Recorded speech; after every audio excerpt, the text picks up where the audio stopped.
So Miriam, have you had any favorite pets through the years? We didn't have a lot of pets. One that I can remember, I don't know that I could say it was my favorite, but we had a Chihuahua, the only dog I remember Mom ever letting us have in the house. Chihuahua named Trixie. Hardwood floors, they never trimmed her nails. You could hear Trixie everywhere in the house. Everywhere? Yeah, Nice. yeah. But that's the one I can remember. Yeah. So do you have very many pets now? Or Horses and dogs, yes. And I guess our cows are pets, kind of. sure. Do you name them? Not anymore, because I learned that's not a good thing. It's wise. For instance, when you have one pinned up and it's near and dear to you and you've named it and then it goes to become hamburger, it's not a fun thing. So. Sure. No doubt. Well, tell us your name, your husband's name, and what ministry you oversee. Sure. Miriam George. My husband's name is Jim George, and I oversee the card ministry. Great. And what would you say is the purpose or the importance of your ministry? Well, the purpose, I would think, obviously, would be to encourage. We intentionally want people to feel loved and cared for and to know that First Christian Church is praying for them and we care about their needs. I think about this last year with COVID. I think it was especially important as people were a little less connected, and especially our shut-ins, people in nursing homes, for them to receive a handwritten note from the church saying we love you and we care and we hope you're doing well. It's so important to know that someone's thinking of you and to be able to do that, but to have it in print, you know that someone took the time to make it personal, and that's great. I agree with that. I think our technology, we think we communicate a lot, but the world's actually kind of cold. It can feel really cold, but you're exactly right. We hope that recipient, when they open a card and they know that someone took the time to put thought into it and write a note to them, that means much more. Yeah. Just like a phone call would have too. Yeah. So this is a question not on the list, but you're probably familiar with the 5 love languages. Yes. The words of affirmation, is that pretty high on your list? That's. How would you guess that, Jared? That is my primary. Okay. Yeah. And you're smiling, but then you obviously know that we typically tend to communicate in the one that speaks the most to us. Yeah. Well, it's probably my high one too, and so I can definitely see how giving someone a word of life, so to speak, sharing words of life, is a meaningful way that we build people up, and if that's something that means a lot to you, then you want it to mean a lot to someone else. Yes. That's good. Yes. What do you enjoy or appreciate the most about this ministry, personally? Well, it would be circling back around to what I've already said in a way, but I love receiving handwritten mail. Got one grandson that actually believes in it and has given a college speech on it, and he handwrites his letters to me. Yeah. And he is a believer that the handwritten is always going to mean more than even a typed note. So because I appreciate it, I think that person that maybe it's gone a month. When you think about it, someone in the nursing home without hearing from anyone, and then they open up a card on a day that might otherwise be gloomy or sad or lonely. Yeah. And they open up a card, and it's from First Christian Church, and it says, we love you, we care about you, and we hope you have a good day today. It can be a real simple note. Sometimes it's an opportunity. I would say, you asked me what I appreciate about it, so I am getting to that. I think sometimes it's an opportunity to reach out to someone that may be newer in our church or may feel like they're not very important. They feel like, I go to church there, but nobody knows me. And we try to send cards to people that, are new to the church, to welcome them. Or if we have any special needs that we know about. So I appreciate just the opportunity to bring a smile to somebody that may be just on the bubble of feeling like they don't matter. Yeah. Do you personally keep handwritten cards that people give to you? Oh, absolutely. Absolutely. In fact, in my bedroom on the back I've got a 3-way mirror, but one big section in the middle, and on the back of it are taped notes from Jim, from Tony, from a grandson. several notes from people in my Sunday school class. They're taped there, and they've been there for several years because, I don't know, they just mean a lot to me. They're handwritten, and you know, if you ever have a day, again, when you don't feel so good, you can look at that and say, you know, that's, you know, devil get away. You know, there are people that love and care about me. And everybody needs that sometimes. So. For sure. What are some of the challenges that the card ministry brings? I would say maybe just trying to ensure that we don't overlook anyone.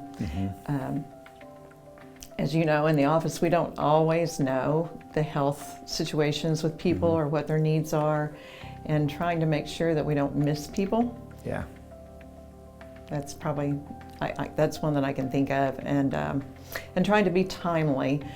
We meet just once a month, and so sometimes, let's just say today, we did card ministry, but before the day's over, there's a new something for which we would typically send a card. It might be a whole nother 30 days before our team gets together, and then it's pretty far out from the event. So we're kind of having to think about that and how to be more timely to a surgery or a recovery or a tragic loss or something, so it's not so far before they hear from the church. Yeah. What kinds of needs does your ministry have? We can always use more people. I would say that's a big one. We started out with a much bigger number, and like with many things, a lot of our team members were people that I would say are overcommitted because they aren't just involved in one thing. You see that a lot here. They're involved in several things, and so over time they've had to back off a bit, and I think it's for lack of commitment to the cause. They just, you know, it's one of many things they do. And so we started perhaps with about 30 people who originally signed up, and we have faithfully about 5 to 7 now that write cards. Okay. So that would be a need. I would love to have more people. Some people have shied away from it because the time that we meet hasn't been good for them. And I would just say that anybody who's interested in writing cards, I will give you a list. I'll give you the cards, and you can write them anytime from home. You know, they can be returned. Amanda will put postage on them. So it's really, that shouldn't be a barrier. If you have it laid on your heart that you would like to get more involved in encouraging others, this is a ministry that's all about that. So you can do it from home. For sure. So speaking of that, how can people get involved? I know that you've mentioned you recently changed the time that you meet. Tell us how people can get involved in the card ministry. Sure. So we have started meeting during the second service at 10:45 here, and we just write cards during the second service. And I don't need to know ahead of time. I mean, just show up during that time, and we'll give you some names and talk to you about, you know, what we do. Sometimes they're a little bit nervous in the beginning because they're not really sure of the format, and so newer people, I will just say, here's something you might think about writing, and we sign it, First Christian Church Card Ministry, and I even show them, you know, how we sign the card and provide them labels and things. But if they would just let me know, or the office know, let Amanda know that they'd like to help. I have a couple of people that I usually take cards by their home, boxes of cards and names for them to write to. So really, not just for people that have a spiritual gift or a love language of words of affirmation, but really anyone who's willing.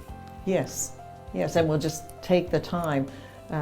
It's always easy when you know the person you're sending the card to. That has sometimes presented a barrier. People say, well, I don't know these people.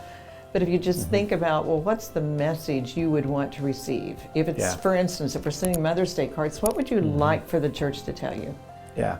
Thank you for being a mom. You know, it could be simple.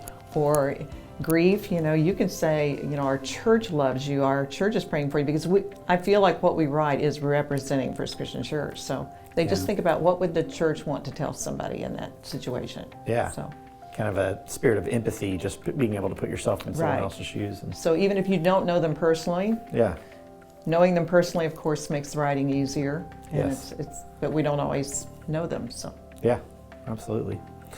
Anything else you can think of for your ministry? No. Good, easy enough. I was thinking about the ball coach, Bill Snyder, and that was Kansas State football. And he would always have a card, and he would turn it sideways and write it diagonally, but he would do it with a purple pen. And people all over college football have received a card from Bill Snyder, and it's personal, you know, very direct, and that's like his thing through the years is, you know, it could be somebody that he competed against, another coach or a ball player from another team, or somebody that had gone through something, and this personal note, and it's cool that he has a signature, literally, you know, like a way that he does it that's classic Bill Snyder, you know. Yeah, you don't have to include this, but I was thinking that sometimes, some months we have specific targeted things that we want to do. One of the cool things why we did this last fall, or at least I thought it was cool, I don't know about the recipients, we kind of coordinated with another ministry here, and that our quilting ladies made masks. Yeah.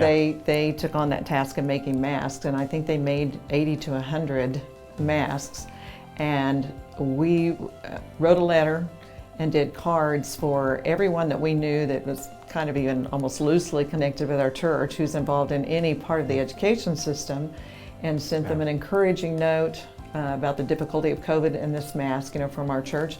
And so from time to time we will have a special focus like that, and you know, to me that was a lot of fun, and we really did care, and we prayed about those letters going out and those people involved, you know, with the front line with COVID. So that's really cool. That's really cool. Well, thank you. You're welcome.